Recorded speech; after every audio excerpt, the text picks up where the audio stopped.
د اسلامي امارت او هند نوې ملګرتیا. هند اسلامي امارت ته د انډیوالۍ لاس ورکړ. له ولسمشر حامد کرزي او ملا یعقوب سره د هندي چارواکو لیدنې څه وخت ترسره شوې. نور جزئیات را سره ویډیو کې وګورئ او چینل هم سبسکرایب کړئ.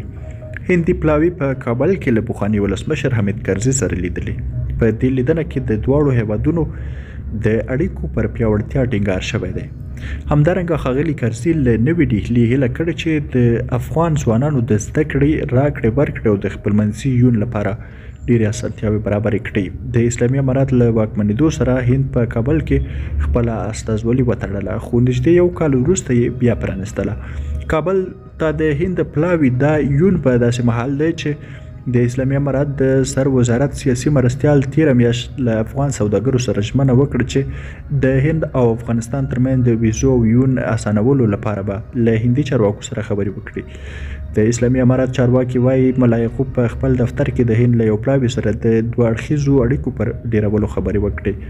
د دفاع وزارت د خبرپاڼې له مخې د هندي پلاوي مشري د هند بهرنیو چارو وزارت مرستیال جی پی سنګ کوله. جی پی سنګ د افغانستان، پاکستان او ایران لپاره د هند د بهرنیو چارو برخې مسؤل دی.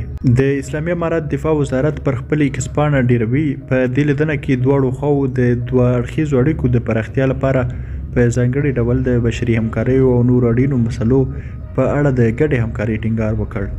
د اسلامي امارت چارواکي وایي په دې لیدنه کې ملا یعقوب او جی پی سنګ د افغانستان او هند ترمنځ د لا ډیرو تعاملاتو د پیاوړتیا لپاره خپله لیوالتیا څرګنده کړه. درنو لیدونکو، تاسو هم خپل نظریات شریک کړئ. له ملتیا مو مننه. ښه وخت ښه شوي.